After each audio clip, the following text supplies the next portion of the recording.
Coming up on Network Africa. Looters in South Africa's Soweto township target foreign-owned shops in an overnight spree.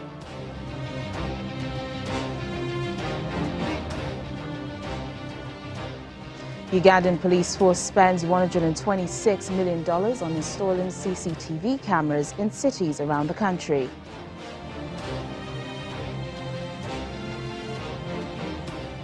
Plus, Burundi begins vaccinating its health workers against the Ebola virus.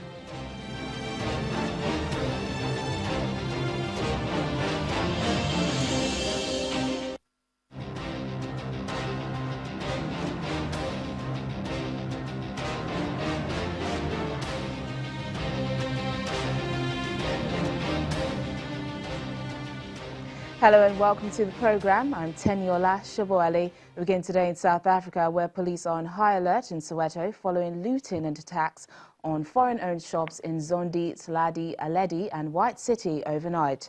The looting of foreign-owned shops comes several days after a police raid that saw the Johannesburg Magistrates Court ordering the deportation of arrested foreigners who are residing in South Africa illegally. Our correspondent Ntumeleng Mafisa has more on the story. Anti-foreign sentiments were the order of the day in some parts of Soweto. No, we don't want Pakistan anymore because they are kill our policemen, they are ban our state's car, so we don't need them anymore in this community. South African government officials spent Thursday morning dousing fires and playing public relations after more foreigners were attacked.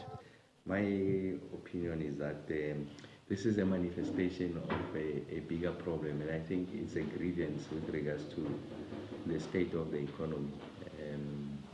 And obviously it takes manifestations of what on the surface can be interpreted as a xenophobic attack, just a dislike for people as a result of where they come from.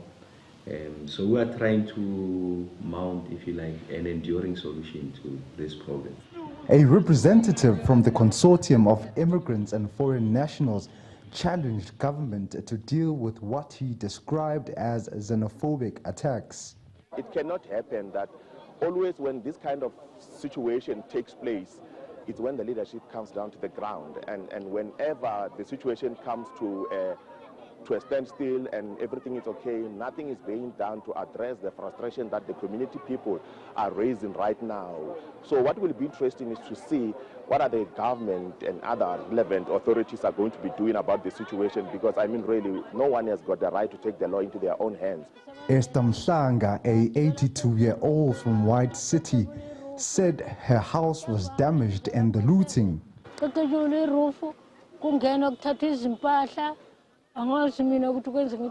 on in Abu Angsan was Napuma Nazago was that is Batabak Nasala Nabo, Mina Nisale Nabo, Lava Tatale, Zonkeles into Zilla. Suelaba Kali, Nisenga, Napumula, 5 o'clock. Several arrests have been made as police monitor the area. We have arrested 7 people in Jabulani for public violence and looting, and also 1 suspect was arrested for attempted murder.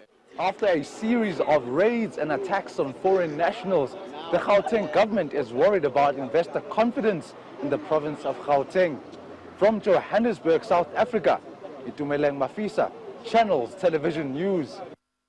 Let's get more on this story from our South Africa Bureau Chief, Betty Dibia. Thanks for joining us on the program, Betty.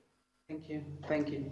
So just last week, South Africa's foreign minister denied reports of xenophobic attacks in the country. What is the government saying about the looting in Soweto?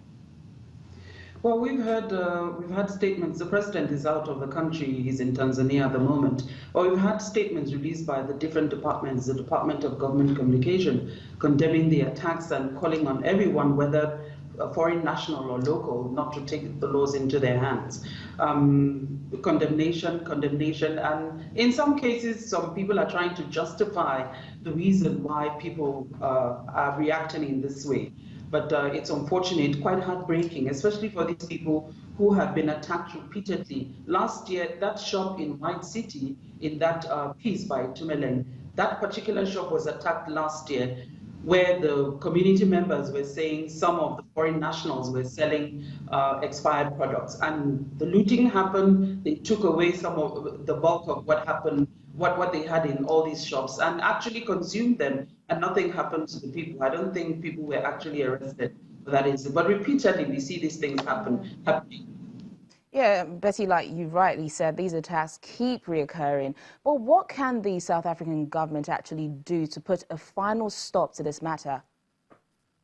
I guess as the MEC, that's an equivalent of a commissioner for economic development, was talking about, they need to address the socio-economic situation in the country. A lot of people are unemployed. We're talking about 29% unemployment rate in the country. A bit of enlightenment, because these people who are in these communities, many of them actually give credit to the local community members. So these attacks that happen, they loot, they take away things. People are cutting away crates of drinks, crates of eggs, the mielie meal, that's the corn powder that is the staple here. And they give credit to those who can't afford at the moment to pay later. Sometimes they give, like a lady in Moletsane who was actually crying, she's a local, saying these people have taken away the people who actually help us, because the members of in the case of White City, the shop in that piece by Tumeleng, he's Pakistani.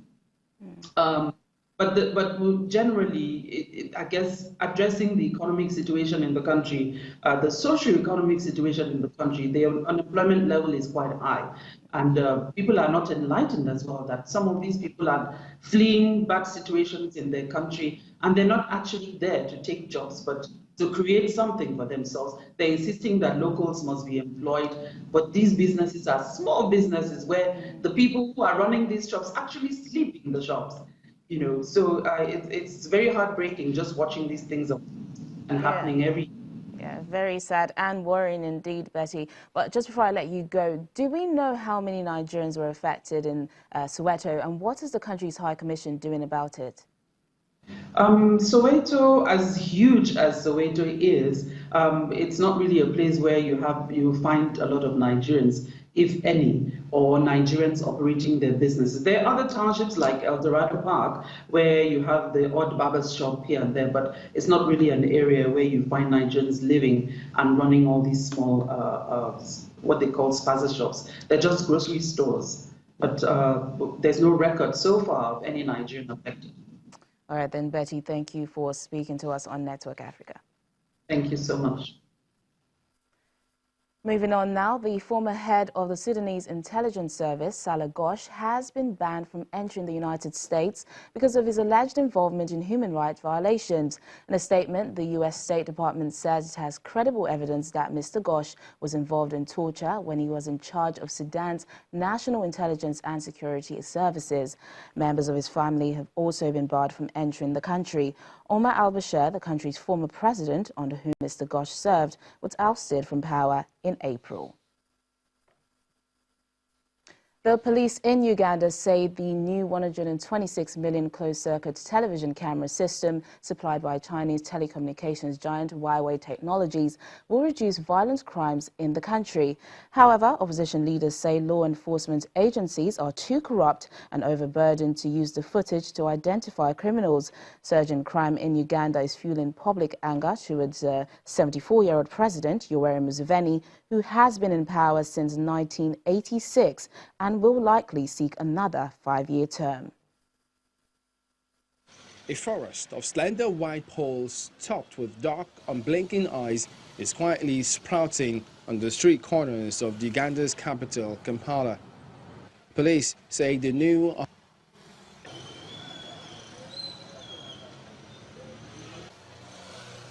our manpower, especially in as far as the forensic investigators is concerned, is still wanting.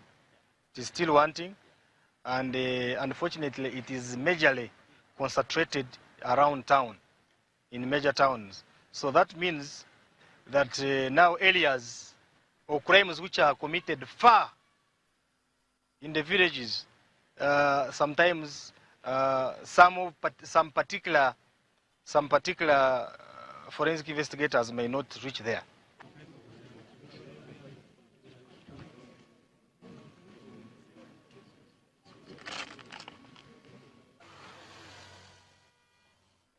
Meanwhile, Ugandan Winnie Byanyima, who heads UK charity Oxfam, has been appointed as the next executive director of UNAIDS. UN Chief Antonio Guterres says her appointment follows an open and wide-ranging search. A former MP and engineer by training, Mrs. Byanyima succeeds Michael Sibibe, who has been appointed as Mali's health minister. Mrs. Byanyima is married to Ugandan opposition leader Kizza Besigye, with whom she has a son. The World Health Organization says Burundi has started vaccinating its health workers against Ebola. Those at the Gatumba border near the Democratic Republic of Congo, where a year-long Ebola epidemic has killed at least 1,800 people, are the first in line for the vaccinations overseen by the WHO and Burundi's health ministry.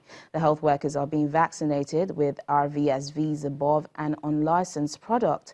WHO official in Burundi, Dr. Kazadi Molombo, says the vaccine, developed by U.S. pharmaceutical group Merck, proved highly effective in a trial conducted in Guinea in 2015. Burundi has not recorded any cases of Ebola so far, but its border with DR Congo is considered highly porous and the whole region is on high alert. Professor Ralph Afolabi Akinfeleye of the University of Lagos has been elected to the prestigious Council of the World Journalism Education Congress for the next 3 years. He is the first African to be elected to the 6-member body who represent various regions of the world.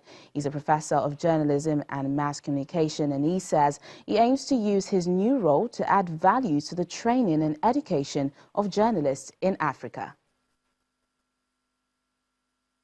There is a need for us to train the journalists. So I'm advocating that you start it from the secondary school. Catch them young concept.